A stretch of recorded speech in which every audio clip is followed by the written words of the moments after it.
やかにしたんだそうです。ものすごい静粛性も高いんですよ。すごい低い回転数でスルルンっ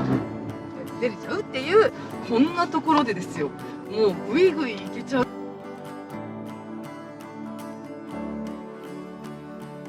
はい、皆さんこんにちは。自動車ジャーナリストの今井ゆきです。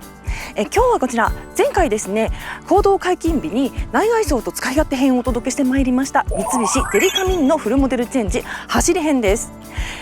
このですね、ふもとっぱらっていうキャンプ場なんですけれども、ここに特設コースを作っていただきまして、オフロード走行が叶いました。ファッション四駆じゃないのって思うでしょ。その辺やっぱり三菱なんです。今日も最後までご覧いただけたら嬉しいです。チャンネル登録と高評価で応援してください。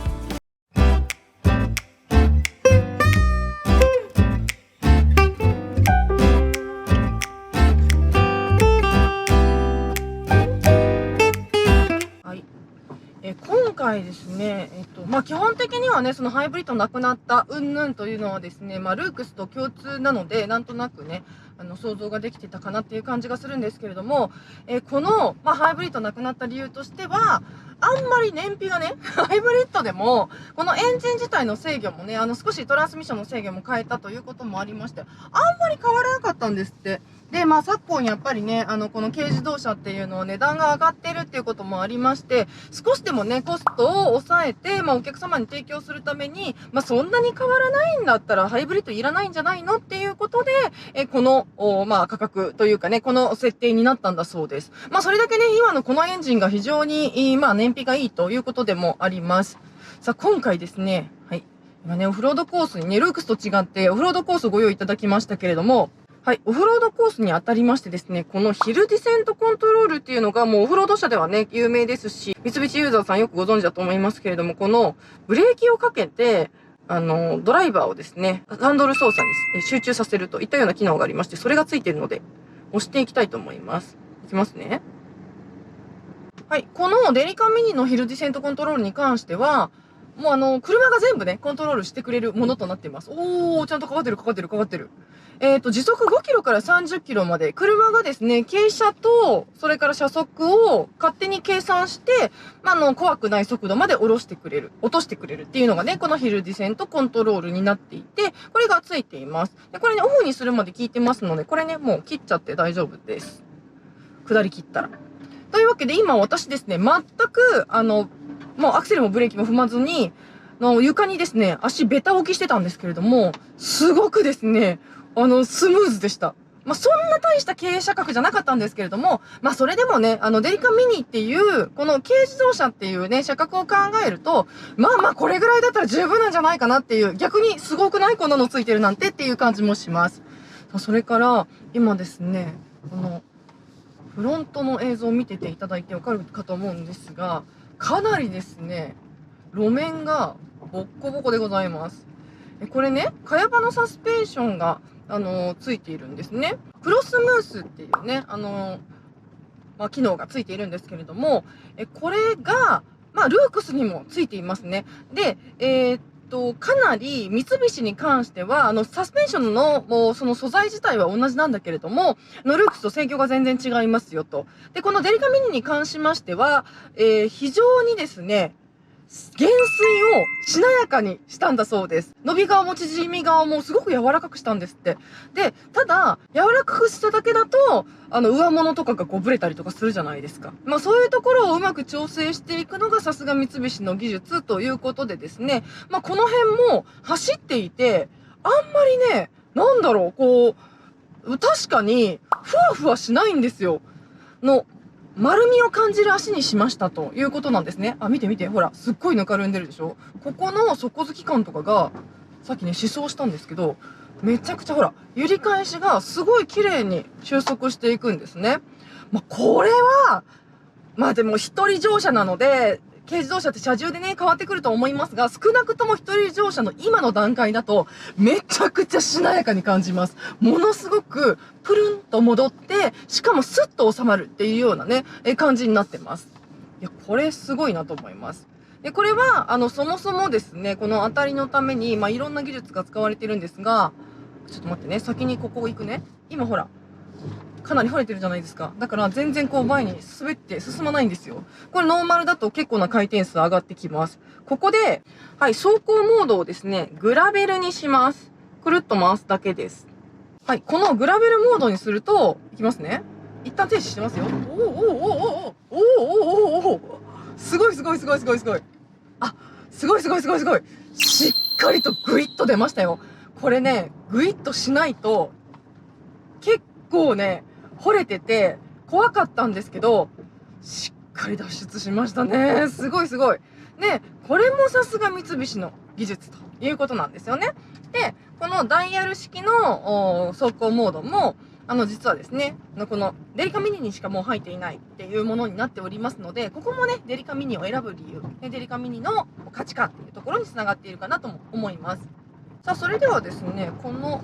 ままちょっと砂利道の方にも行ってみたいんですけれども、このね、砂利でもね、ものすごい静粛性も高いんですよ。今回このね、兄弟車となります、ルークスの方も非常に静粛性が高かったですけれども、この静粛性の技術に関しましてはですね、フロントに防音ガラスが使われていたりとか、あとですね、ドアのところにですね、ドアの下のところにね、消音材が使われていたりとか、消音材とパネルとかはすごく上手にね、使われているんですけれども、こういうところがね、効果的に、効いてるかなと思います。ちょっと目印がないから分からなくなっちゃいますけれども、ここね、はい、ヒルデセントコントロールで降りないで、普通にアクセルコントロールで降りますが、いやー、ここね、そうそうそう。で、サスペンションの話が途中になってましたけれども、車のね、スムースプロっていうね、システムが使われていることによります。で、これはルークスと同じものが使われているんですけれども、全然制御が違うよというところで、三菱に関してはかなり柔らかくしているよと。これがですね、スタビリンクが変わっていたりとか、それから、そうそう、ナックルをね、アルミに変えていたりとか、スチールからね、アルミに変えていたりとかして、結構ね、スポーツカーみたいな技術が使われてるんですよ。で、このナックル変えるっていうのは、割とスポーツカーでもよく使われている技術なんですけれども、こうね、アルミに変えていい車と、アルミに変えることでちょっと悪い影響になる車がある中で、この車に関してはですね、非常に、そのフロントの、こう、しなやかさっていう意味で、今のね、これは外で走ってないのでわからないんですけれども、このオフロードで走っている限り非常にですね、その足のしなやかさというところには、貢献しているかなといったような感じもいたします。でね、技術説明にはですね、まるでカーペットの上を走っているかのような乗り味を実現しましたって書いてあるんですけど、確かにね、すごく、丸みのある上手な足になってるなっていう感じがするんですよ。で、今みたいな、車外映像で見ていただいたみたいな、ぬかるんだ、掘れた道って、本当にね、これぐらいの車だと底付き感がね、ちょっとペラッとした感じが出てしまって、軽薄なイメージっていうのを、ともすれば受け止められがちな感じになるんですよね。そこが、しっかりと、なんかね、そこがゴンってならない。ね。ちゃんと、なんていうんですかね、上端を活かして、しっかりと底付き感なくですね、ペラミのないというかね、本当に、ペラミのない、ね、高級感のある走りっていうのが実現されてるんですよ。で、これですよ。ズルズルする。ノーマルだとズルズルしちゃって、3000回転ぐらいいかないと走らないんだけれども、グラベルモードにするとですね、すごい低い回転数で、スルルン出れちゃうっていう、使い勝手の良さっていうのもね、ちゃんとあります。こんな言い方したらあれですけど、軽でここまでだったらもういいんじゃないっていう感じもします。で、ジムニーとかもありますけれども、あれはね、ちょっと飛び道具みたいな車なので、置いといて、このデリカミニが狙っているところはですね、もっとライトユーザー層というか、ライトキャンパー層なんですよね。で、なぜならば、この上にですね、やっぱり三菱は、最終的にアウトランダーがあったりとか、デリカがあったりとかして、本格的なオフローダーとしてはそっちを選んでくださいよっていう選択肢がちゃんとある中で、普段はね、そんなにガチガチにだからこういうキャンプサイトとかで使いたいんだけれども、だからこそちょっと安心安全が担保されていたらいいよねっていう層に向けてちゃんと訴求しているといったようなところのコンセプト的にはねバッチリなんじゃないかな。そもそもね軽自動車ですしっていうところもあってですね、すごい商品力の高さを感じました。いやでもね、ルークスも良かったけど、これもいいね。やっぱそもそもの素性がすごくいいなっていう感じもします。正当進化になっていて、制御だけでうまくこの味付けを変えましたっていうところはですね、非常に好感度の持てるところだなという感じもします。いやちょっと速度上げてもめちゃめちゃ質感いいんですよね、これ。やっぱりねその三菱ってよくねこういうオフロードでの試乗会を開催してくださるんですけれども、本当に自信あるんだろうなって思うんですよ。で自信がなかったらこんなとこで試乗会しないじゃないですか。そもそもね辛口なジャーナリストと媒体を呼んでこんなところでね試乗させるっていうことはやっぱりね本当に自信があるんだろうな今回の仕上がりにって思うんですよね。でその理由としてはやっぱり内外装と使い勝手編でもお話ししたんですけれども、やっぱりね前回はその EK クロススポーツのそのキャリー版というか、派生車種として本当にねやりたかったことがあんまりできなかったんだっていう風にプレゼンでおっしゃってたんですよ。で今回はやっぱりねこのデリマルのおかげかデリカミニがすんごい売れたのでおかげさまですごくですねデリカミニで本来やりたかったことをそもそも開発に盛り込めましたということなんですね。なんでエン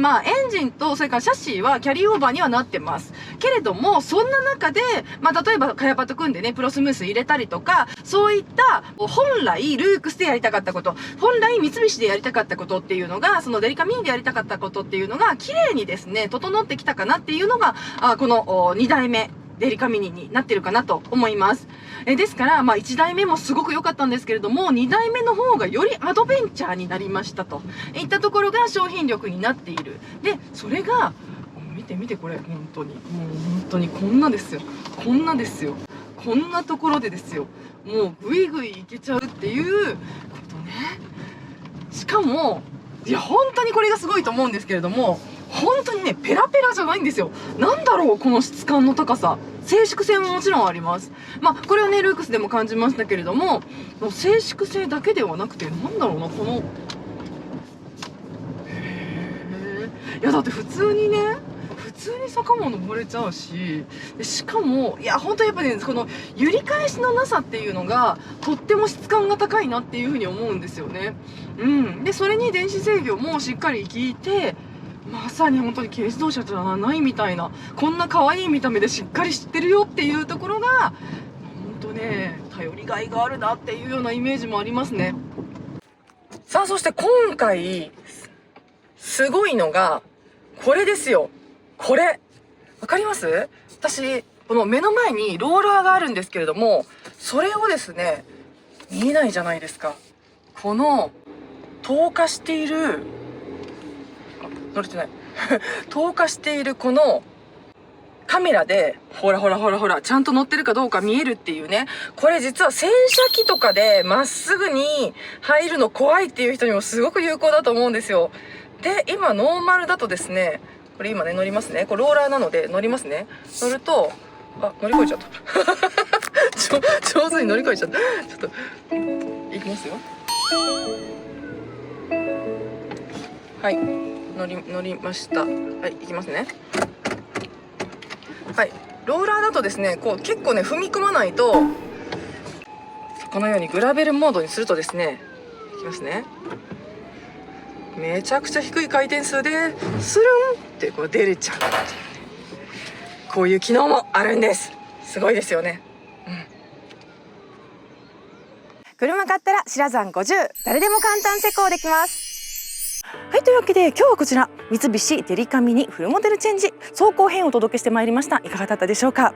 実はですね当チャンネルでもよく考えたら走行編をまだね、この前のモデルもお届けしてなかったかなと思いますので、これね改めて乗ってみてものすごいやっぱり進化を感じますし、売れてる系ってこういうお金の使い方できるよねっていうような、その人気と比例したねコストのかけ方っていうのも興味深いところでした。皆さんもぜひですね新車の試乗ができるタイミングになったらディーラーの方で試乗してみてください。それでは今日も最後までご覧いただきましてありがとうございました。チャンネル登録と高評価で応援してください。自動車ジャーナリストの今井ゆうきでした。バイバイ。